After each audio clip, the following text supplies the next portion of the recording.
नमस्कार मित्रांनो, आपल्याला माहिती आहे की देशामध्ये सध्या वन नेशन वन इलेक्शन याबद्दल मोठ्या प्रमाणात चर्चा चालू आहे. याबाबतचं विधेयक केंद्रीय कायदा व न्यायमंत्री अर्जुन राम मेघवाल यांनी नुकतंच संसदेमध्ये सादर केलं. कॉन्स्टिट्यूशन मध्ये 129 अमेंडमेंट होऊन या बिलाचं रूपांतर नंतर कायद्यामध्ये होणार आहे.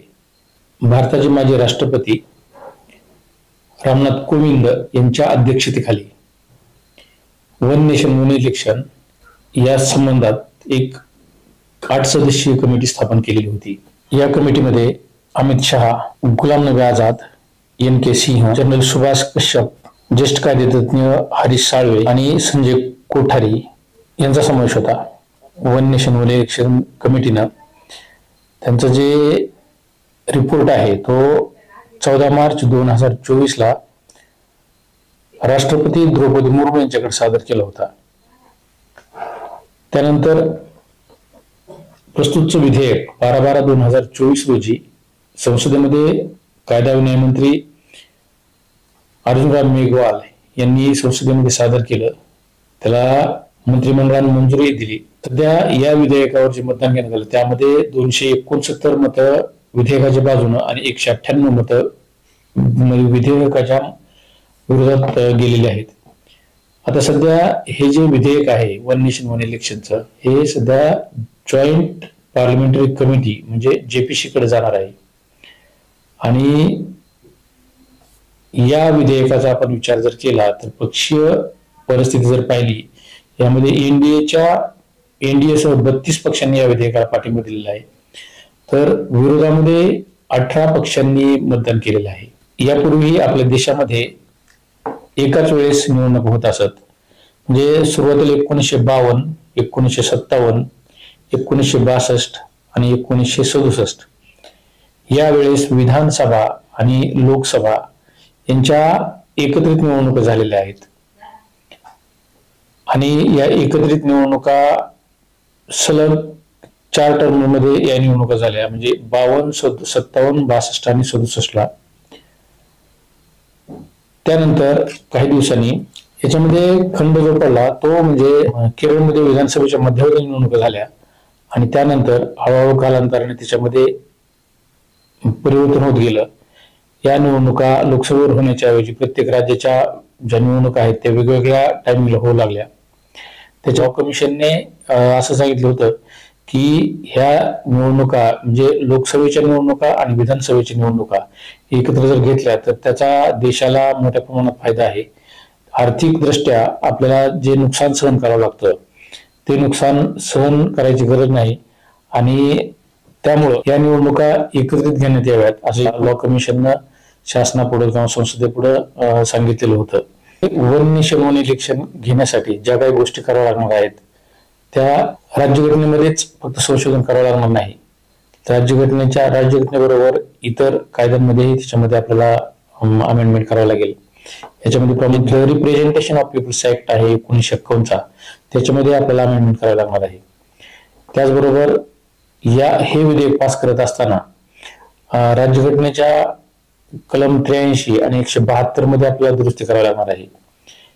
आणि या दुरुस्त्या करत असताना फक्त दुरुस्त्याच करायच्यात का असं नाही, तर त्याचबरोबर बहुतांश राज्याचे म्हणजे 2/3 राज्य जे आहेत त्या राज्यांची यासाठी संमती लागेल.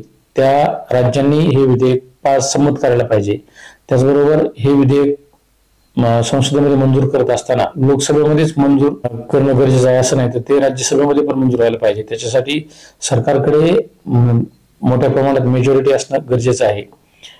आणि या सर्व अटी पार केल्यानंतरच हे जे वन नेशन वन इलेक्शन विधेयक आहे ते संसदेमध्ये पास होणार आहे. त्याच्यावर राष्ट्रपती संमती झाल्यानंतर त्याचं कायद्यात रूपांतर होणार आहे. ही अशी किचकट अशी ही प्रोसिजर आहे. आता हे विधेयक पास होत असताना पूर्ण देशामध्ये एकाच तारखेला एकाच वेळेस निवडणुका घेणे शक्य आहे का, तर अजिबात नाही.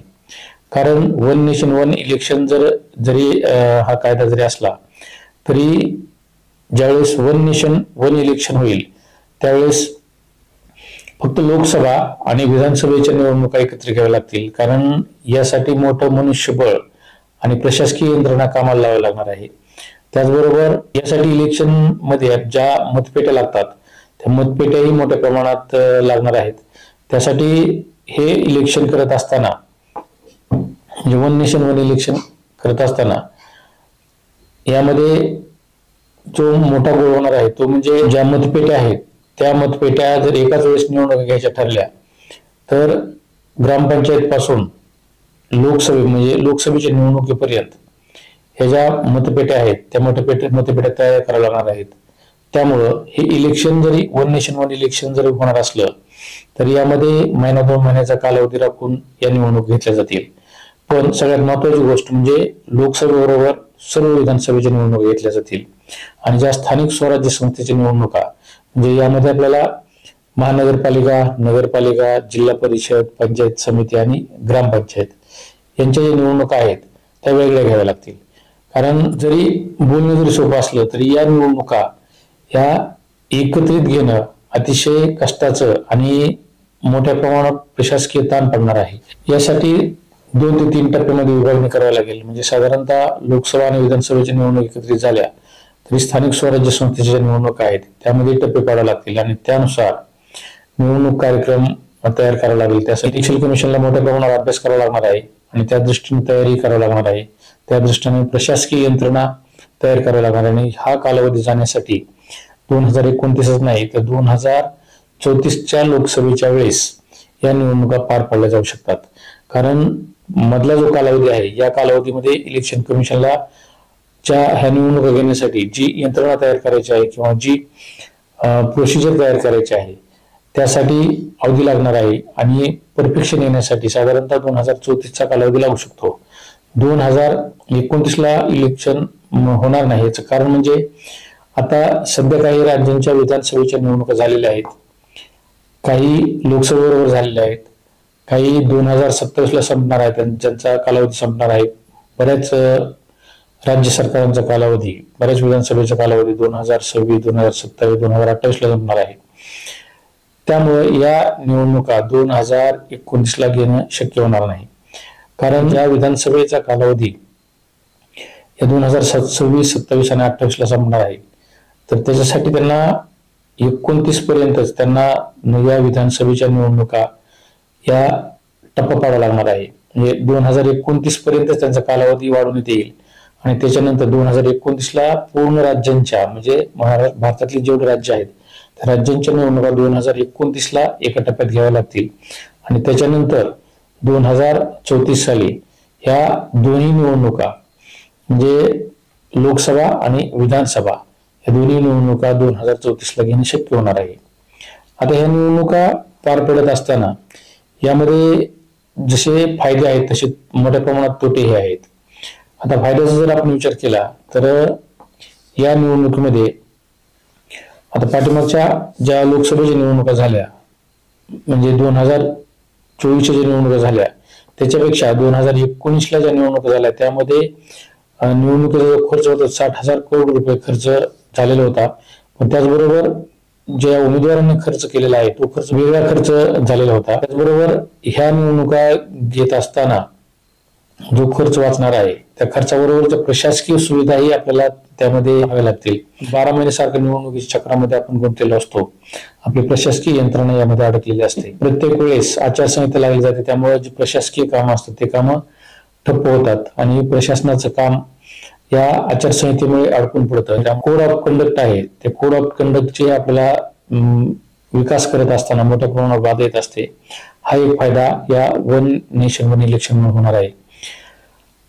तसंच याबरोबर जे सतत निवडणुकीच्या कार्यक्रमामुळे एक प्रशासकीय यंत्रणा जी असते सतत त्या निवडणुकीच्या प्रचारामध्ये निवडणुकीच्या कामामध्ये लागलेली असते. त्यामुळे त्या प्रशासकीय यंत्रणेला त्याचं जे मूळ काम आहे ते काम करता येत नाही आणि मूळ काम सोडून हे यंत्रणेच्या निवडणुकीच्या कामामध्ये सारखं गुंतावं लागतं. त्यामुळे वन नेशन वन इलेक्शन जर झाल्या तर त्यामध्ये प्रशासकीय यंत्रणेचे जे कामकाज आहे ते मोठ्या प्रमाणावर वाचणार आहे. विरोधी पक्षाकडून असा आरोप केला जातो, जे छोटे छोटे पक्ष आहेत प्रामुख्याने ते छोट्या पक्षाकडून असा आरोप केला जातो की वन नेशन वन इलेक्शन जर झालं तर जे छोटे पक्ष आहेत किंवा जे प्रादेशिक पक्ष आहेत त्या प्रादेशिक पक्षांचं किंवा छोट्या पक्षांचं अस्तित्व संपुष्टात येणार आहे. त्याचबरोबर अशी भीती आहे की वन नेशन वन इलेक्शनमुळे डिक्टेटरशिपकडे आपण जात आहोत का, अशा पद्धतीची एक भीती व्यक्त करण्यात येते. तसंच वन नेशन वन इलेक्शनमुळे आपल्याकडे बहुपक्षीय पद्धत आहे, ती बहुपक्षीय पद्धत बंद होऊन म्हणजे छोटे छोटे पक्ष संपवून केवळ द्विपक्षीय पद्धती तयार होईल का, अशी भीती बऱ्याच कायदेतज्ञ आहेत त्यांच्याकडून व्यक्त करण्यात येते. त्याचबरोबर समाजावर जो इकॉनॉमिकल आणि सोशल इन्फ्लुएन्स पडणार आहे तो मोठ्या प्रमाणात समाजामध्ये वेगळं रूप धारण करणार आहे. म्हणजे लोकसभेच्या निवडणुका, विधानसभेच्या निवडणुका आणि स्थानिक स्वराज्य संस्थेच्या निवडणुका एकत्र जर घेतल्या तर लोकल जे मुद्दे आहेत ते लोकल मुद्दे बाजूला जाण्याची शक्यताही व्यक्त करण्यात येते. राजकीय नेत्यांकडून अशा प्रकारची भीती व्यक्त करण्यात येते. त्याचबरोबर सगळ्यात मोठा प्रश्न असा आहे की प्रशासन या गोष्टी सगळ्या हँडल करू शकेल का. कारण वन नेशन वन इलेक्शन घेतल्यामुळे जी प्रशासकीय यंत्रणा मोठ्या प्रमाणावर कामाला लावावी लागणार आहे त्या यंत्रणेचं जे नियोजन आहे ते नियोजन करता येईल का, अशी भीती मोठ्या प्रमाणात व्यक्त करण्यात येते. त्याचबरोबर या गोष्टीचा म्हणजे वन नेशन वन इलेक्शनचा पॉलिटिकल इन्फ्लुएन्स जो आहे तो कशा पद्धतीने होईल. म्हणजे यामध्ये जे स्थानिक मुद्दे आहेत ते आता सांगितल्याप्रमाणे स्थानिक मुद्दे बाजूला पडतील का, किंवा जे राष्ट्रीय मुद्दे आहेत त्या राष्ट्रीय मुद्द्यावरच या निवडणूक लढवल्या जातील का. दुसरी गोष्ट म्हणजे स्थानिक स्वराज्य संस्था म्हणजे ज्यामध्ये ग्रामपंचायत आहे, ग्रामपंचायतला कुठल्याही पक्षावर निवडणूक लढवली जात नाही, त्या निवडणुकाही पक्षीय निवडणुका होतील का, अशा स्वरूपाची भीती व्यक्त करण्यात येते. तर या निवडणुकीचा आपण इंटरनॅशनल पर्स्पेक्टिव्ह मध्ये जर विचार केला तर इंटरनॅशनल पर्स्पेक्टिव्ह मोठ्या प्रमाणात या निवडणुकीमध्ये आपल्याला दिसून येईल. जेणेकरून भारताची जी अखंडता आहे त्या अखंडतेला पण मोठ्या प्रमाणात बाधा येण्याची शक्यता बऱ्याच जणांकडून व्यक्त करण्यात येते. कारण वन नेशन वन इलेक्शनमुळे जे सामाजिक मुद्दे आहेत ते सामाजिक मुद्दे बाजूला पडण्याची शक्यता आहे. अशा प्रकारची भीती मोठ्या प्रमाणात तयार करण्यात येते. पण या शंका आहेत, त्या शंकेच्या ऐवजी आपण विचार जर केला, जर फायद्याचा विचार जर केला तर आपण यामध्ये आपल्याला आपले जे देशाचा पैसा जो बर्बाद होतो तो पैसा वाचवता येणार आहे. त्याचबरोबर वन नेशन वन इलेक्शनमुळे आपल्या प्रशासकीय कामं वेळेवर होणार आहेत. केवळ ठराविक कालावधीसाठीच आपल्याला याच्यामध्ये कोड ऑफ कंडक्ट म्हणजे आचारसंहिता लागू असणार आहे. त्यामुळे प्रशासकीय यंत्रणा सतत त्याच कामात म्हणजे सतत निवडणुकीच्या कामात गुंतवली जाणार नाही. प्रशासकीय सुविधा शासनाकडून देण्यात येतात, त्या सुविधा जनतेपर्यंत पोहोचवण्यासाठी याचा उपयोग होणार आहे. सध्याच्या परिस्थितीचा विचार जर केला तर यामध्ये आपल्याला वन नेशन वन इलेक्शनचा आपल्या देशासाठी मोठ्या प्रमाणात फायदा होणार आहे. जो पैसा इलेक्शन मध्ये वेस्ट जात होता तो पैसा आपल्याला वाचवता येणार आहे. जनतेच्या पैशाचं जे उधळपट्टी होत होते तो पैसा वाचवण्यात येऊन तो जनतेच्या कामासाठी खर्च करण्यात मदत होणार आहे. त्यामुळे वन नेशन वन इलेक्शनचं जे विधेयक आहे त्याच्यापासून आपल्या देशाला जास्तीत जास्त फायदाच होणार आहे. जे नुकसान आहे ते नुकसान आपल्याला कमी प्रमाणात होणार आहे अशी एक शक्यता दिसून येते. कारण ज्या तज्ञांनी मतं व्यक्त केलेली आहेत त्याच्यानुसार वन नेशन वन इलेक्शन हे देशासाठी अतिशय आवश्यक आहे. कारण 1983, 1999, 2017 आणि 2022 मध्ये लॉ कमिशन सरकारला वन नेशन वन इलेक्शन लागू करण्यासाठी जे प्रस्ताव सादर केले आहेत त्या प्रस्तावानुसार शासनानं वन नेशन वन इलेक्शन होण्यासाठी हे 129वे अमेंडमेंट बिल संसदेमध्ये मंत्रिमंडळापुढे सादर केलेलं आहे. आणि हे विधेयक जे आहे ते विधेयक सध्या संसदेच्या विचाराधीन आहे. ते JPC कडे जाणार आहे आणि JPC मध्ये त्याच्यावर चर्चा होऊन त्यानंतर पुन्हा ते जे विधेयक आहे ते संसदेकडे मंजुरीसाठी येणार आहे. आणि त्याच्यानंतर संसदेमध्ये मंजूर झाल्यानंतर हे विधेयक राष्ट्रपतीकडे पाठवण्यात येईल. त्याच्यानंतर विधेयकाचं कायद्यात रूपांतर होईल. अशा पद्धतीची ही वन नेशन वन इलेक्शनची संकल्पना आहे आणि त्या दृष्टीने आपल्या देशाला त्याचा मोठ्या प्रमाणात फायदाच होईल असं मला तरी वाटतं. आपल्याला याबद्दल काय वाटतं ते आपल्या कमेंट्स मध्ये आपण ते लिहा. आणि या चॅनलवर तुम्ही जर नवीन असाल तर चॅनलला सबस्क्राईब करा, व्हिडिओला लाईक करा आणि शेअर करायला विसरू नका. धन्यवाद.